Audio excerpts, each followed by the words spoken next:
Muchas gracias por estar aquí. Él es Eduardo Barcega, lo estoy presentando el Lacan simbólico.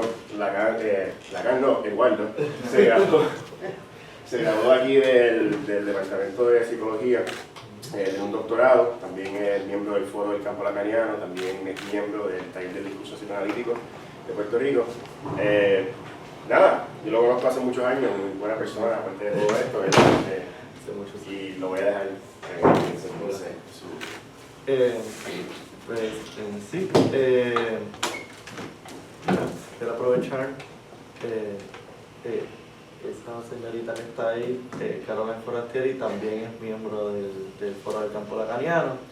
El Foro del Campo Lacaniano de Puerto Rico es parte del Internacional de los Foros del Campo Lacaniano, es decir, está articulado con foros en todo el mundo, ¿no?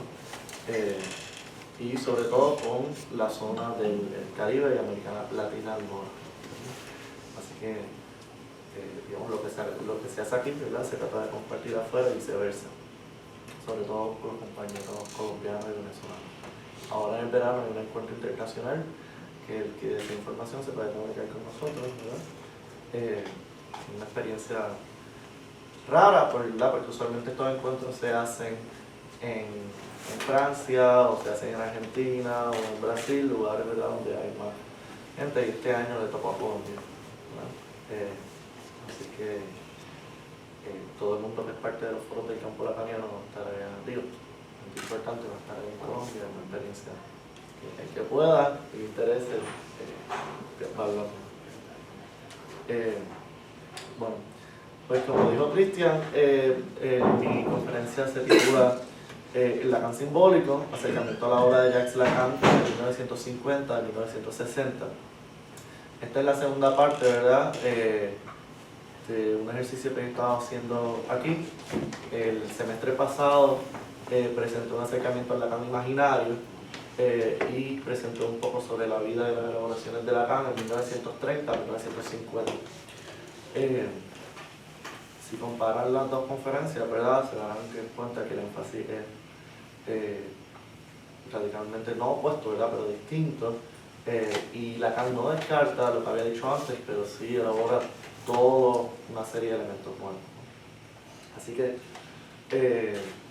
bueno, y obviamente no están aquí ninguno, pero no importa, darle las gracias a la doctora Naira Santori, que gracias a ella estoy acá, al director Carlos Rojas y a la coordinadora del seminario Rosa O'Connor, ¿verdad?, que gracias a ellos que estamos aquí por segunda vez, estoy aquí por segunda vez. Así que la última vez que estuve en este espacio presenté un Lacan muy particular. Era joven, psiquiatra, hegeliano, e interesado en la función de las imágenes, la imago, en el psiquismo, especialmente la imagen del otro, como central de la construcción del yo, del inconsciente y de la dinámica del deseo. Es decir, un Lacan que intentaba articular el deseo hegeliano con el deseo freudiano, y cuya principal aportación fue delinear la relación inconsciente entre el yo y el otro. Hoy, otro pequeño, minúsculo, ¿no?, semejante. Hoy, en cambio, deseo presentarles otro Lacan, que si bien no dejó de lado todo ese quehacer imaginario, ahora se preocupa por otras cosas, especialmente por la dialéctica del deseo.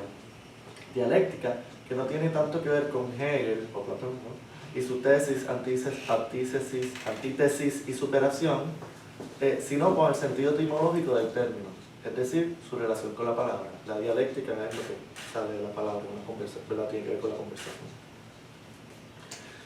En esta década de los 1950, Lacan enfilará todos sus cañones teóricos y clínicos hacia una lectura de la obra freudiana a partir de la lingüística y el estructuralismo.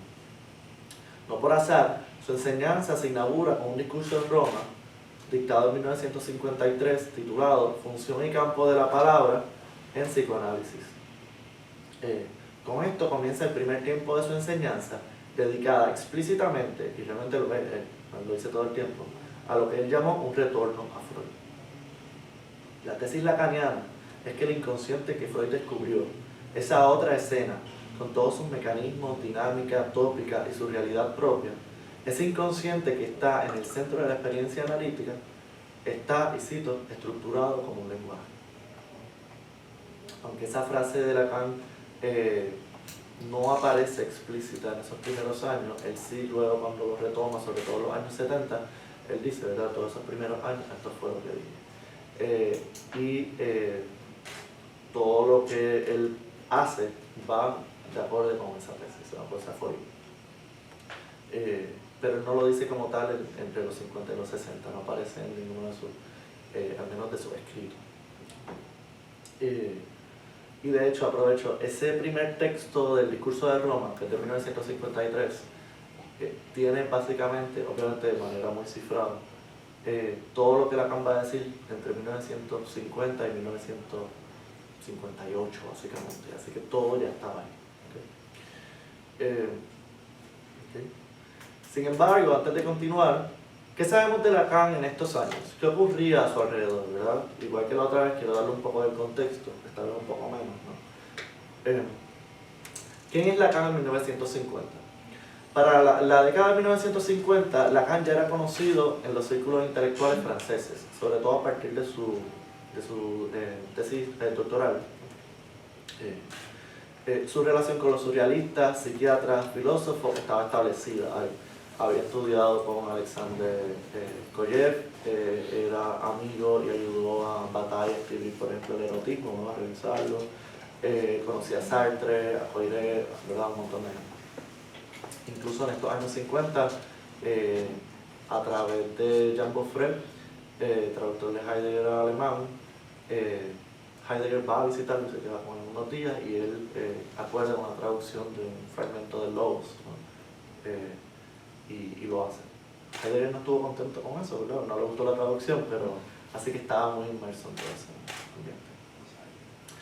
ambiente. Es que Lacan era... no mucha gente le caía bien. Además, ya tenía su práctica psicoanalítica desde 40 y tanto, no sé tanto, y formaba parte de la Sociedad Psicoanalítica de París, es decir, ya estaba en la institución psicoanalítica, en donde llegó a ser su presidente en 1953. Aunque en 1950 aún no tenía la fama que tendrá pocos años después, Jacques Lacan ya era una figura conocida en los círculos psicoanalíticos. Sin embargo, no todo era positivo. Lacan no gozaba de la confianza de personalidades importantes como Melanie Klein, Anna Freud, Ernest Jones, en Inglaterra y en América, ¿no? O de Marie Bonaparte. Marie Bonaparte básicamente era la embajadora del psicoanálisis en Francia, en esa primera generación. Y tenía, digamos, derecho de sucesión, por decirlo de alguna manera, porque ella se analizó con Freud y tenía relación directa con Freud, y gracias a él es que entra el psicoanálisis a Francia. Y Lacan le tira muy fuerte ahí. De hecho, hay un texto de Derrida donde Derrida defiende a Marie Bonaparte ante Lacan. Al contrario, tenía muchos roces con esa segunda generación de analistas. No obstante, el problema principal de Lacan ocurrió cuando la Sociedad Psicoanalítica de París se enteró de que esto ofrecía sesiones de duración variable, violando las reglas de la IPA, la International Psychoanalytic Association, y el estándar de tiempo fijo de sesión que existía desde los tiempos de Freud. La sesión se supone que fuera 1 hora 50 minutos, estándar, ¿okay? Y Freud lo hacía. Sin embargo, recordemos que en 1945 Lacan había escrito su texto sobre el tiempo lógico, que yo presento un poco la última vez. Por tanto, para este era evidente que el tiempo no podía ser meramente cronológico, sino que es un elemento que tiene el clínico para trabajar con el inconsciente y que tiene que ver con la angustia. La escansión o terminación variable servía como interpretación y recurso clínico, cada una subrayando algún saber inconsciente o alguna verdad del sujeto. Según Lacan, esta técnica le ofrece al clínico el tiempo como un elemento útil y fértil en lugar de la esterilidad del estándar. Su uso le trajo problemas no solo con otros psicoanalistas, sino con todas las instituciones psicoanalíticas de la época, todas. En efecto, durante estos años las dinámicas institucionales fueron volátiles y las instituciones psicoanalíticas francesas sufrieron grandes transformaciones en las que Lacan tomó parte.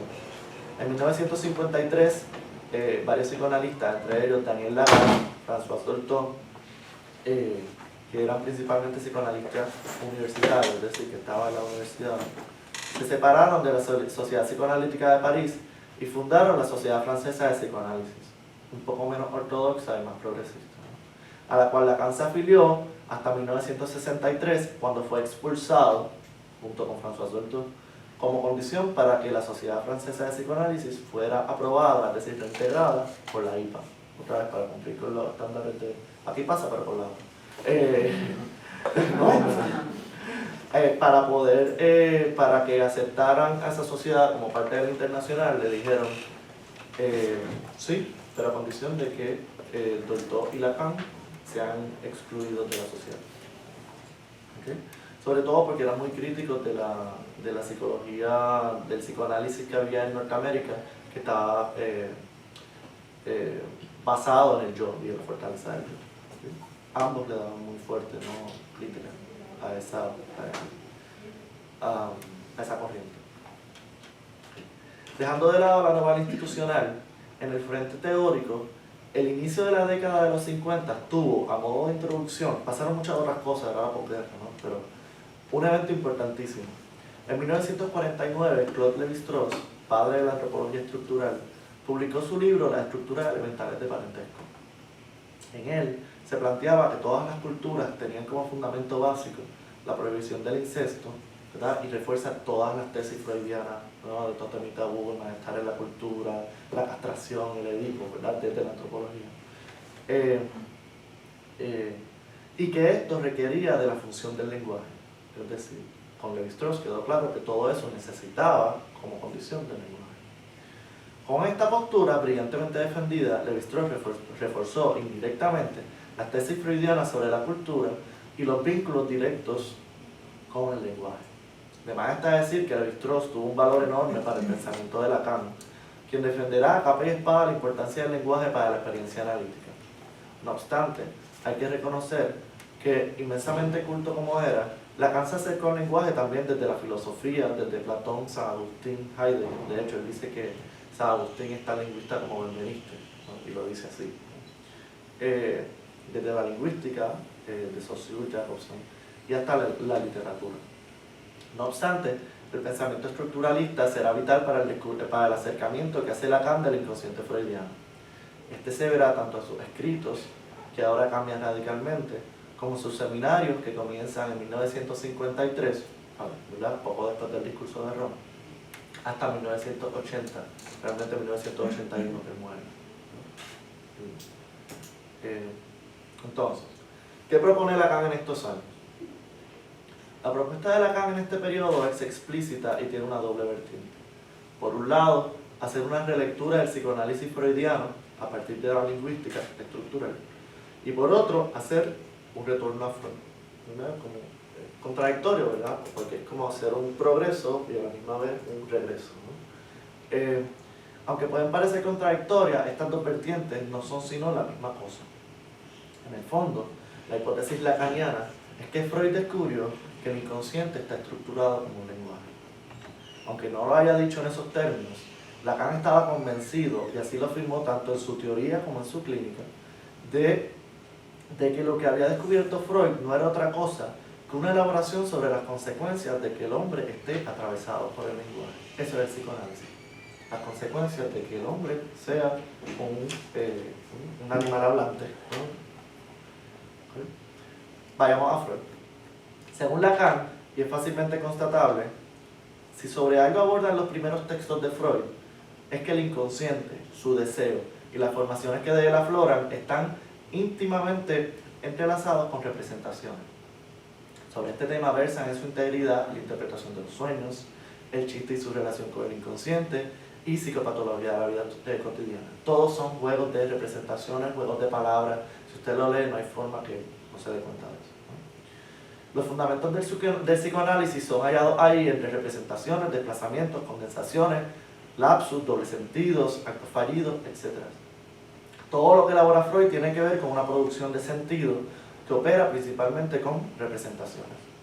Y es mediante su desciframiento e interpretación que descubre esa otra escena que es el inconsciente y el deseo inmortal que es su corazón. Para Freud, el inconsciente consiste en eso, representaciones, Vorstellungs, dice él, que transfieren de una a otra las emociones de deseo o intensidades afectivas. Eso es lo que haya, por ejemplo, al analizar un sueño. hay unas representaciones que sirven para expresar un deseo.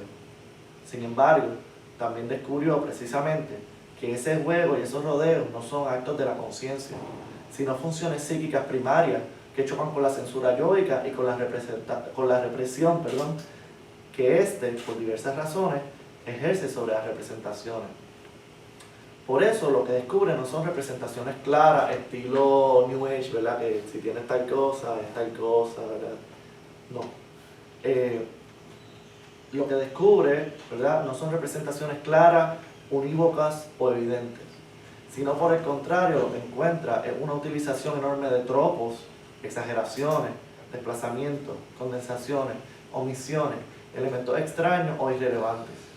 Los sueños que Freud analiza parecen poemas o cuadros surrealistas, y sin embargo, logra descifrar en ellos un sentido latente, más allá de lo manifiesto. Sentido que siempre apunta a un deseo inconsciente, infantil e inmortal. Esto es bien importante porque, por ejemplo, en Freud no hay forma de hacer un catálogo de lo que significan esas representaciones inconscientes, sino que tiene que ver con la historia de ese sujeto, con las asociaciones que a partir de ese sueño surgen, ¿no? Con lo que apunta, digamos, de la vivencia afectiva de ese sujeto, ¿verdad? Con lo que puede y no puede representar, con lo que está dispuesto y no está dispuesto a saber. Fue por esto que Lacan logró fácilmente hacer una lectura lingüística de Freud. Al hacerlo planteó, con sus matices, claro está, que eso que Freud llamó Vorstellung o representación no es otra cosa que lo que Ferdinand de Saussure llamó significante. No sé si conocen sobre la lingüística moderna, ¿verdad? Pero en 1900, en el siglo XX, Ferdinand de Saussure, ¿verdad?, establece el esquema del signo, ¿no? Que tiene un significante, que es la parte material, auditiva, etc. Y el significado, que es lo que eso evoca, ¿verdad?, o representa. Pues por ahí va la cosa, ¿no? Obviamente le hace unos giros, pero toma mucho de la propuesta de Saussure. Resulta que esas representaciones son aquella parte que junto con el significado producen el sentido gracias a sus operaciones metonímicas y o metafóricas, que no son otra cosa que los mecanismos de desplazamiento y condensación descritos por Freud. Lacan logra formalizar estas operaciones en términos significantes, traduciendo a Freud a un estructuralismo exquisito y permitiendo un análisis lingüístico de las formaciones del inconsciente, ¿no? Él tiene sus fórmulas sobre la metáfora y la metonimia, ¿no?, que están en el texto de instancia de la ley, donde él pone una estructura para cualquier metáfora o una estructura para cualquier metonimia, ¿no?, en términos de la relación de los significantes, ¿no? Hay su estructura. Tanto fue el afán de Lacan en torno al significante que desde estos años 50 hasta los años 1960 se encarga principalmente de él y sus implicaciones.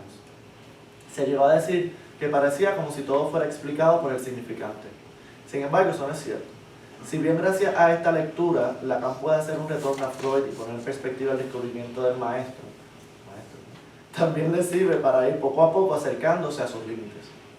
No solo en la contingencia con lo imaginario, es decir, todo lo que le había dicho antes, mira a ver cómo se relaciona con lo simbólico, es decir, cómo el yo tiene que ver con este inconsciente, por ejemplo, sino también lo que desde lo simbólico se puede atripar de lo real, ¿verdad?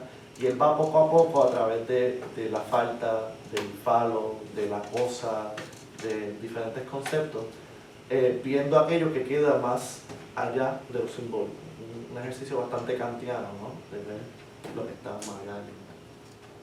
Y de hecho el concepto de la cosa, que no trabajo aquí, él lo trabaja a partir sobre todo de Freud, que elabora sobre la cosa, no en términos filosóficos, sino de su propuesta del inconsciente, de Heidegger, siguiendo el texto de la cosa de Heidegger, y de la cosa en sí de Kant. Son esas principalmente las tres elaboraciones, y las tres tienen que ver con cómo el lenguaje permite dar cuenta del límite.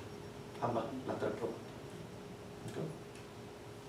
Le tomó básicamente a Lacan 10 años que su público entendiera lo vital que es el lenguaje para el psicoanálisis, y sobre todo el significante en tanto su dimensión material.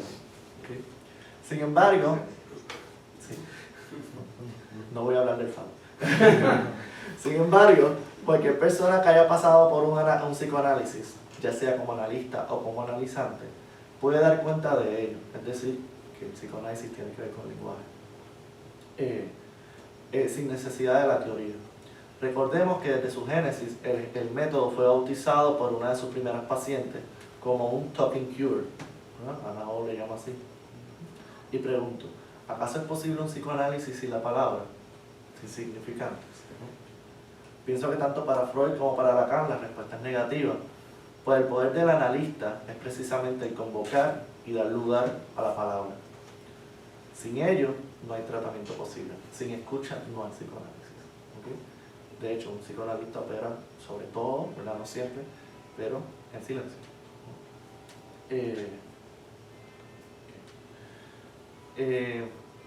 Esta segunda parte, ¿verdad? Como hice la otra vez, estoy presentando, digamos, grandes rasgos sobre lo que Lacan habla en estos tiempos a modo de introducción. Cada uno de estos temas es un mundo, ¿no? De hecho, se ha escrito mucho. Así que no voy a adentrarme demasiado en cada uno de los temas, sino que los voy a presentar. Si alguno tiene una pregunta, obviamente, más que bienvenida. Esta segunda parte le llamo el gran otro. Dice, el reconocimiento de la palabra y de los efectos que ésta tiene en el sujeto hizo que Lacan abordara varios temas freudianos de una manera inédita. Durante sus curas, sus tratamientos, Freud se encontró con el problema de la transferencia y las repeticiones, que irracionalmente, me pregunto si es irracional, hace que el sujeto utilice al psicoanalista de pretexto para sus repeticiones. Me explico. Por ejemplo, Freud se da cuenta que simplemente por el mero hecho de escuchar, ¿verdad? Porque no sé si conocen de psicoanálisis, pero el psicoanálisis, Freud lo que decía, tiene una sola regla. Le decía al paciente, diga todo lo que le pase por la mente, no importa cuán absurdo o tonto parezca. Es la regla de la asociación libre, ¿no? Nada más con acatar esa regla, Freud se da cuenta de que estos pacientes se enamoran de él, se enojan con él y muestran un montón de conductas, actitudes que no tienen, digamos, un motivo objetivo, ¿verdad? Porque no tiene nada que ver con lo que está pasando en esa situación de análisis.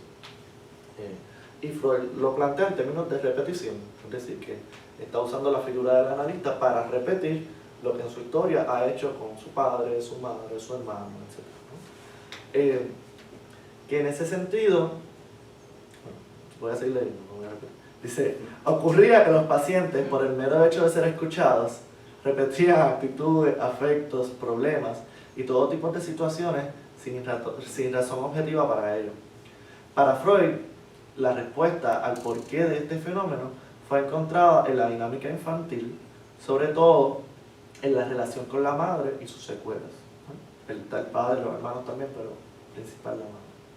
En este sentido, la explicación de Freud parece estar más ligada a los personajes reales, es decir, a esa gente que efectivamente estuvo ahí, etc. Sin embargo, la pregunta obligada es si tiene que ver con esos personajes, porque el mero hecho de escuchar y de convocar la palabra provoca todo esto. Es decir, ¿cómo es posible que se pase ese desplazamiento o esa transferencia? Para Lacan la respuesta no está en los personajes, y de hecho Freud tampoco, ¿verdad? Se puede hacer una lectura bien clara de que no. Freud habla, por ejemplo, de la novela del neurótico, ¿no? Es decir, que el sujeto en el fondo hace de esas vivencias lo que él quiere, ¿no? Digamos, las transforma, las hace ficción, ¿verdad? Se construye una novela para garantizarse una existencia, para dar sus motivos, sí, por muchas razones, ¿no? Usualmente para tener un lugar y para que su deseo tenga un horizonte, ¿no? Neurótico, pero un horizonte, ¿okay? Así que, digamos, aunque en Freud parece que va por ahí una lectura, digamos, minuciosa de Freud, deja claro que realmente tampoco. No es la lectura clásica que se ha hecho de Freud, que Freud culpa a la madre. No, Freud no lo hace. ¿Okay? Pero de que sí Freud parece que le da más importancia a esos personajes, sí, al menos más que Lacan, ¿no? Y van a ver por la manera en que se presenta. Para Lacan, la respuesta no está en los personajes, sino en el hecho mismo de hablar. Para Lacan, a partir del momento en que el sujeto habla, hay un otro con mayúscula, ¿verdad? Cada vez que diga otro con mayúscula voy a decir gran otro, para distinguirlo del pequeño otro. El pequeño otro va a ser la imagen del semejante que hablé toda la vez pasada, es decir, el otro que es como yo, con el que yo me puedo identificar, etc. Este gran otro va a ser un otro radical, es decir, un otro con el cual no puedo conocer, no me puedo identificar de esa manera.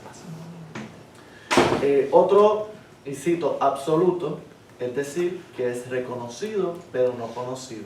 Es decir, yo reconozco la existencia de ese otro al que le hablo y sin embargo nunca puedo dar con él, ¿no? Este otro es una necesidad lógica de la palabra, ya que sin él la palabra no tendría valor ni función posible. Implica a la misma vez una especie de sujeto a quien se le habla, ¿verdad? Mientras, implica a la misma vez una especie de sujeto a quien se le habla y un lugar donde habita la palabra.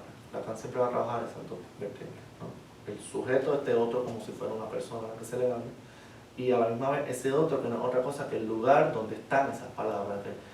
No exactamente el código, pero utilizando a Jacobson al principio, habla como si fuera el código, es decir, todos esos significantes, todas esas palabras disponibles para el sujeto.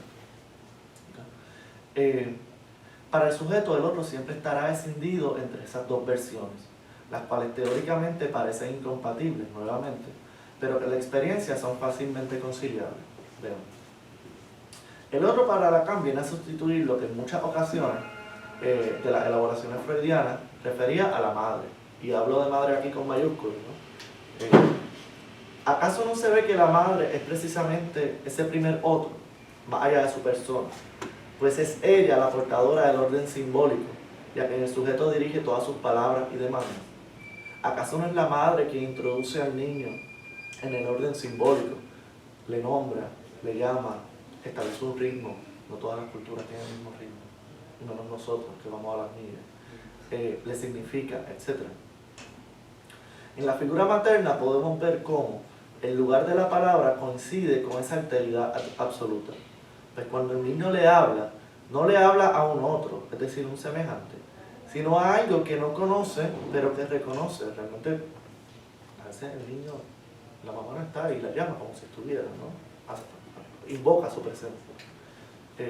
Ese otro, introducido por la función materna, pues ser madre es precisamente eso, una función. Puede serlo cualquiera, puede serlo un hombre, puede serlo cualquier cosa,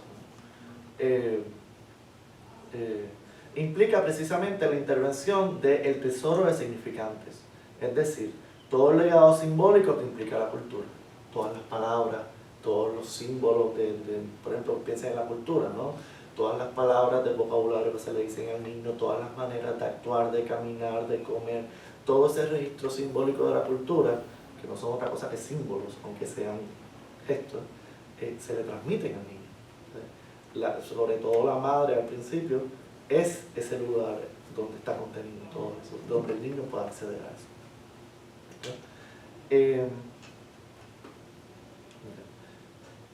Es por ese otro que nos atraviesa con el lenguaje, es por ese otro que nos atraviesa el lenguaje. Incluso es por ese otro que más que hablar al principio, y realmente incluso luego, esa es la neurosis, somos hablados. Es una de las cosas, uno al principio lee a Lacan y dice que, dice sí, el sujeto no habla, el sujeto es hablado. Y cualquiera que haya visto, por ejemplo, los videos de Zizek sobre la ideología, por ahí va él, ¿no? En la ideología, que lo trabaja al lado del otro, tú no hablas, tú no decides, sino que eres hablado, es decir, haces lo que la ideología te hace creer que tú quieres, etc. Entonces es una lectura política. ¿Okay? ¿Acaso no podemos ver esto en las repeticiones transferenciales, en los desplazamientos y condensaciones que ocurren en los sueños? El sujeto desea y siente a partir de unas reglas y unos juegos que le preceden y de los cuales no sabe nada. Su vitalidad, atravesada por el lenguaje, ahora sigue las leyes del orden simbólico. Su vida, su existencia y su realidad ya no son lo que eran. Las elaboraciones en torno al otro en la obra de Lacan son muchísimas y van cambiando, ¿no? Sin embargo, en este momento hay dos aforismos que no desarrollaré aquí, pero que plantean la importancia del otro para el psicoanálisis. El primero plantea, y cito, el inconsciente es el discurso del otro. Y el segundo, cito, el deseo del hombre es el deseo del gran otro. En ambos casos el énfasis es claro. Tanto el inconsciente como el deseo están atrapados en la dialéctica, es decir, son inseparables de los efectos de lo simbólico y esa presencia extraña y necesaria que es el gran otro. Esta tercera parte le llamé el anonadamiento simbólico. Dice, siguiendo todo lo que hemos planteado, significa que para Lacan, el humano, por medio tanto de lo otro como de los significantes, es un ser extraño que no participa de una naturalidad o de una armonía con el mundo, sino que vive en un mundo radicalmente diferente. Según el psicoanalista, la aparición de los símbolos destierra al humano de lo real y lo condena a vivir en una realidad construida sobre la ficción de los signos, las palabras y los significantes. Es decir, ya con esto Lacan está claro que real y realidad no es lo mismo. La realidad es una ficción, la realidad la construimos con los relatos que hacemos de ella, ¿no? Eso, el construccionismo social, por ejemplo, Foucault, ¿verdad? Todos los semiólogos lo tienen claro, pienso yo.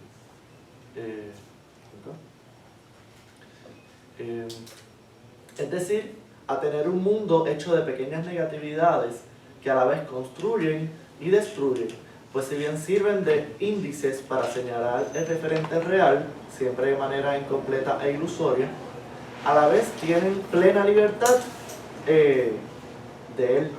Por ejemplo, yo puedo hablar de cosas que no existen, pero también yo puedo usar una palabra para decir mesa, y todos creemos que yo estoy hablando de la mesa como si fuera un referente. Pero la verdad es que no es así, porque cuando yo digo mesa, ¿qué estoy hablando de la mesa? Esta parte de la mesa completa. La palabra como índice, y esto lo toma de San Agustín, siempre es incompleto. Eso los analíticos vienen con eso. ¿Okay? No, pero esa es la propuesta de Lacan, es decir, que no hay relación, y esto es Ferdinand de Saussure también, no hay relación entre el símbolo y la cosa, sino entre el significante y la cosa, sino entre significante y significado. ¿Okay? Es decir, entre el símbolo y, por ejemplo, la imagen que se hace de eso, no la cosa como tal. Siempre se escurre. ¿Okay? Y eso hasta las neurociencias están claras en eso.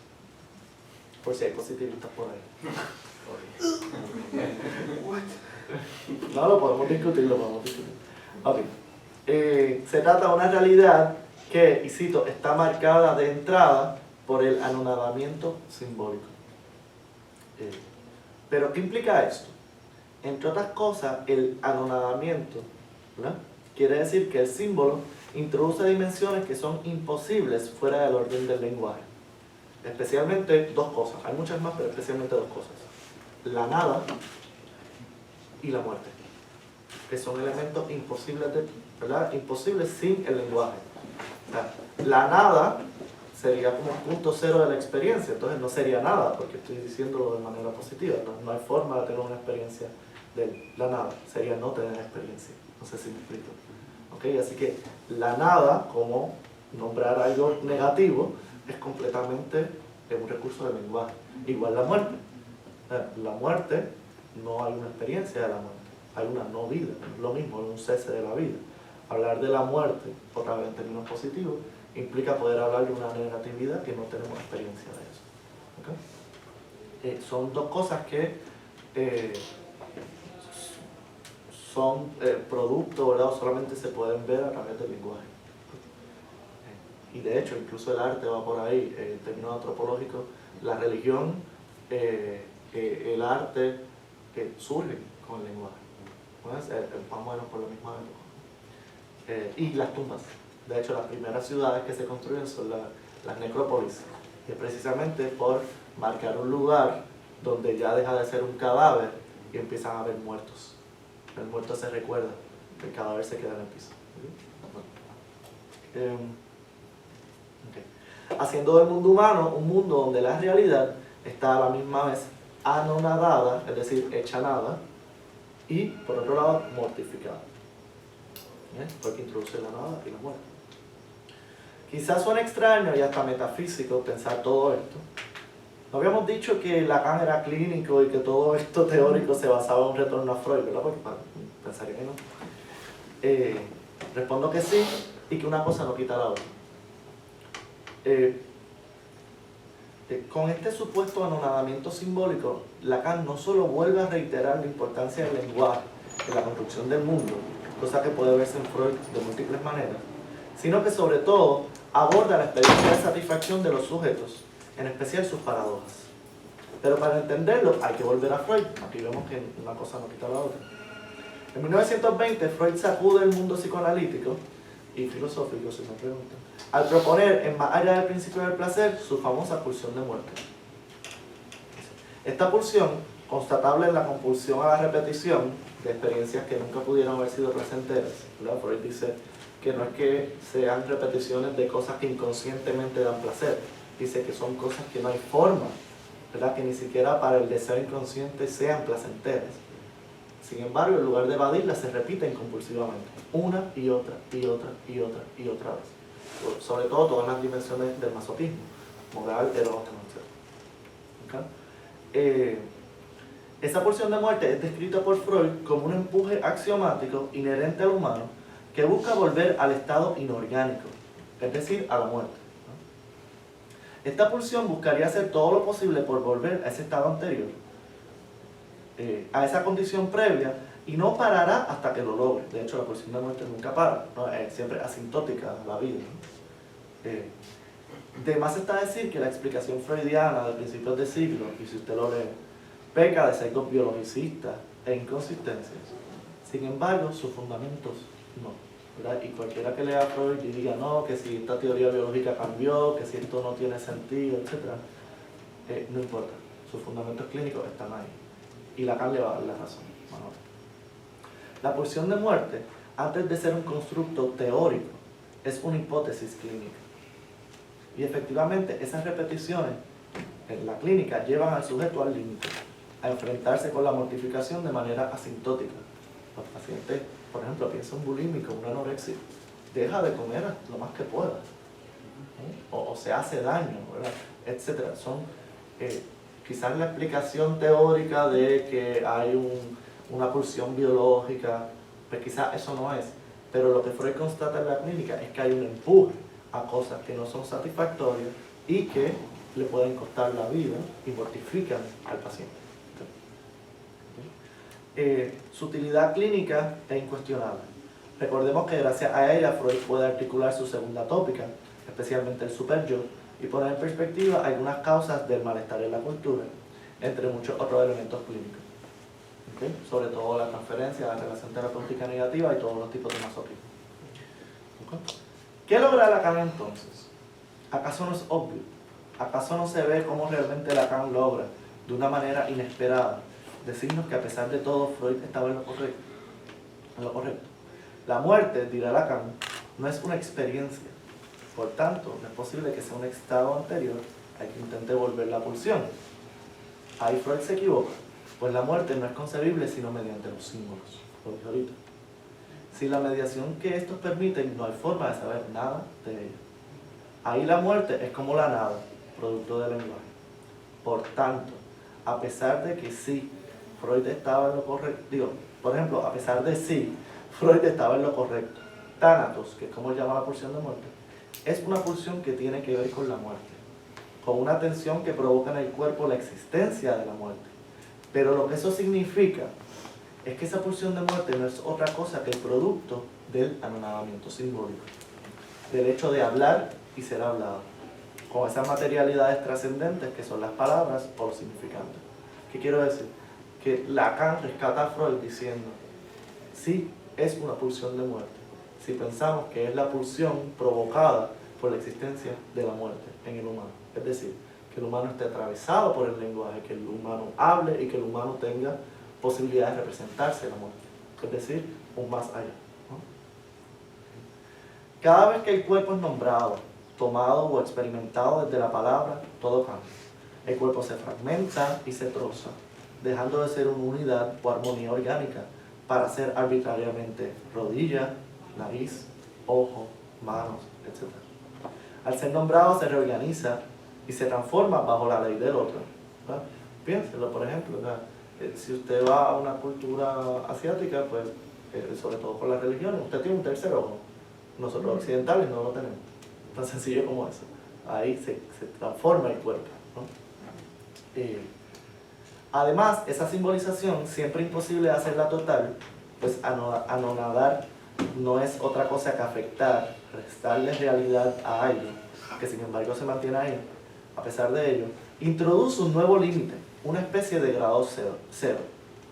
Toda sensación, experiencia o intensidad ahora tendrá como referente de comparación la posibilidad de que ese cuerpo no sienta nada. Y recalco en nada. Al cuerpo estar atravesado por palabras, el cuerpo puede ser, como diría Colette Soler, vaciado de goce. Es decir, tener una representación del cuerpo sin ninguna intensidad. Eso obviamente es imposible, el cuerpo siempre hay intensidad. Pero yo no puedo hacer una representación del cuerpo que no tenga intensidad. No sé si me explico. Si yo no tuviera esa posibilidad, yo tendría más o menos niveles de intensidad, como miden, por ejemplo, los electroencefalogramas, etc. Si usted está vivo, usted va a tener algún tipo de intensidad. Nunca va a llegar a cero. Si llega a cero, usted está muerto, ¿verdad? Pues el lenguaje nos permite imaginarnos ese nivel cero, sin estar muerto. Por tanto, puede haber un empuje a ese nivel cero. Eso, sobre todo en el seminario 2 y 3, Lacan va a hablar sobre la pulsión de muerte y más allá del principio del placer en esos términos. Es decir, cómo la mera presencia de los símbolos transforma la economía de satisfacción, la economía libidinal de los sujetos. Con estos símbolos ha cambiado todo. El mero hecho de esa posibilidad ya altera la economía de las satisfacciones. Del mismo modo que el mero hecho de pensar o prever mi muerte transforma mi vida. De una manera más análoga de pensar. Con esta elaboración, Lacan retoma los dilemas de la economía psíquica y pulsional que Freud abordó por más de 30 años y los reelabora. La hipótesis freudiana de que algo había ocurrido en el humano que lo sumía en una generalizada degradación de sus posibilidades de satisfacción es tomada de relevo por Lacan a través de sus elaboraciones simbólicas. A través de ella logra elaborar tanto la pulsión de muerte, que lo llevará a su teorización sobre el goce, como al límite del otro y del sujeto en tanto seres simbólicos, es decir, la tan famosa falta en ser, que no es otra cosa que la castración freudiana.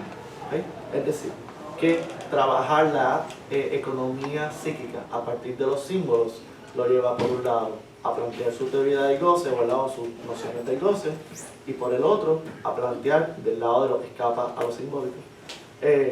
Y por el otro a la falta en ser, es decir, a esa falta que está en lo simbólico, pero que siempre es problemática. ¿Okay? Y que no es otra cosa que lo que Freud llamó castración. ¿Okay? Falta en ser, que no es carencia de nada, sino agujero constitutivo, condición necesaria del deseo. Son muchas las maneras en las que Lacan plantea el efecto de lo simbólico en la economía de satisfacción, y me excuso por lo breve de esta elaboración, eso es un mundo también. No obstante, quisiera dar un ejemplo para concluir. Necesidad, demanda y deseo.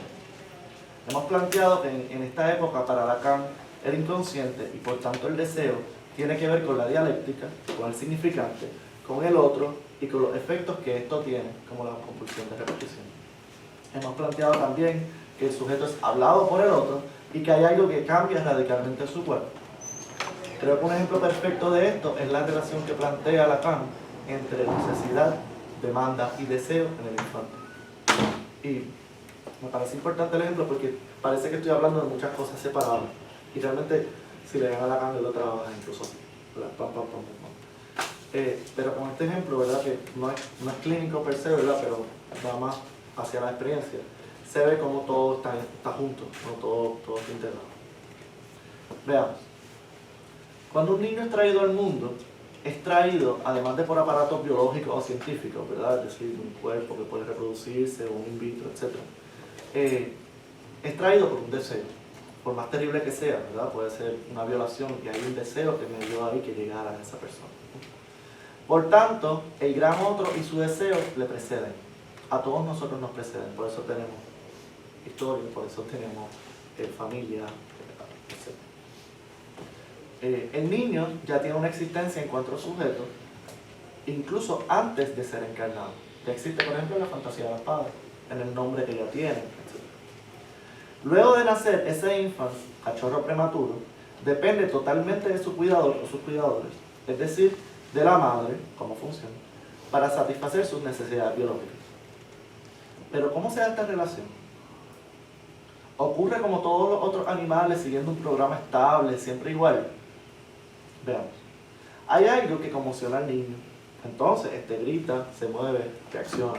Todos los que han tenido bebés lo saben. El bebé no dice quiero esto, el bebé empieza a moverse, a gritar, etc. Y parecen reacciones más que nada. Nadie sabe bien, ni siquiera él o ella, lo que le pasa.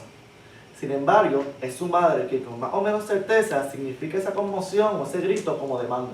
Quiere comer, tiene frío, está incómodo, etc. Y se le significa. ¿Okay? Es decir, que de entrada es hablado por ese otro materno. Se le significa todo lo que hace. ¿Okay? Y la cosa puede funcionar más o menos bien. El bebé come, defeca, duerme, etc. Sin embargo, el niño ahora no llora, grita o pataletea solamente por la conmoción, sino que demandará los cuidados y la presencia de ese otro. Los que sean padres saben que muy rápidamente llega el momento en que los niños lloran o llaman, pero se calman con la mera presencia del bebé. La demanda parece más que nada una excusa. Es decir, que ahora por medio de la significación como demanda, por medio de la significación de la demanda, el niño hablado primero aprendió a demandar después. No el alimento o los cuidados solamente, sino la presencia misma del otro. Demandará lo que sea para asegurar su respuesta. Eso la le llama demandar amor. Y toda demanda es demandar amor. ¿Quién no ha visto un niño que demanda algo con tanta intensidad que parece imprescindible? Lo quiero, dame esto. Y al adquirirlo no le presta importancia o entonces pide otra cosa. La demanda ha trastocado la necesidad y su economía. Ya no hay objeto natural, ni armonía. La demanda se lo ha robado. La significación del otro desterró el objeto y la proporción natural. ¿Acaso no vemos cómo por lo general niños, y no tienen que ser niños, pero niños bulímicos o anoréxicos, se encuentran en una guerra de demandas en las cuales la necesidad es rehén y no es lo más importante? ¿Acaso no vemos que ahí vale más la relación con el otro o con el deseo? Sin embargo, no todos demandan ni presencia del otro. Su intervención trastocó el cuerpo, desnaturalizándolo. No obstante, no todo está a nivel del otro. Queda un efecto en el cuerpo de ese destierro. ¿Okay? Es como si a partir de esa operación de la demanda sobre la necesidad quedara un agujero. Es precisamente a esto lo que Lacan llama deseo. Y deseo que no buscará más que su propio sostenimiento, cueste lo que cueste. Nada de tendencias naturales. Ni Freud ni Lacan hablan de instintos. No existen. Para ellos, incluso de entrada, los reflejos y cuidado. ¿Okay? Hasta aquí llego en este brevísimo recorrido, breve para mí, yo sé que he estado hablando mucho. Por lo que entiendo, son algunas de las nociones más importantes de la propuesta de Lacan entre 1950 y 1960. Me disculpo por las carencias grandísimas, sin embargo es imposible abarcarlo todo. Mi intención era poder ofrecer un vistazo a grandes rasgos sobre los énfasis de Lacan. He dejado a medias cuestiones fundamentales como el deseo del otro, la castración, el significante. No mencioné el falo y toda la elaboración de su significación. Ni hablé de neurosis, psicosis, ni nada de eso. Era inevitable, pues cada una de esas cuestiones merece su propia presentación. Cualquiera que se acerque a la obra de Lacan verá que, como todo buen autor, es inagotable, y más aún en mi caso cuando se le pone en perspectiva su valor clínico. Espero al menos que haya sido evidente algo. Lacan, a pesar de su genio, no inventó el psicoanálisis. Quizás lo reinventó, como dice Rudinesco, pero eso no hubiera sido posible sin el inmenso legado que supo tomar de Freud. Lacan sin Freud es imposible, pero sobre todo estéril. Si Lacan comienza su enseñanza con un retorno a Freud, es porque Freud inauguró una experiencia inédita, a la que Lacan en sus 30 años de enseñanza nunca terminó de ver sus implicaciones. Por eso decía, sean ustedes lacanianos, si quieren, yo soy freudiano. En fin, Los invito a que se acerquen a la obra de estos dos grandes autores y a que sean parte del banquete, no solo por la comida teórica, sino sobre todo por la buena conversación. Gracias.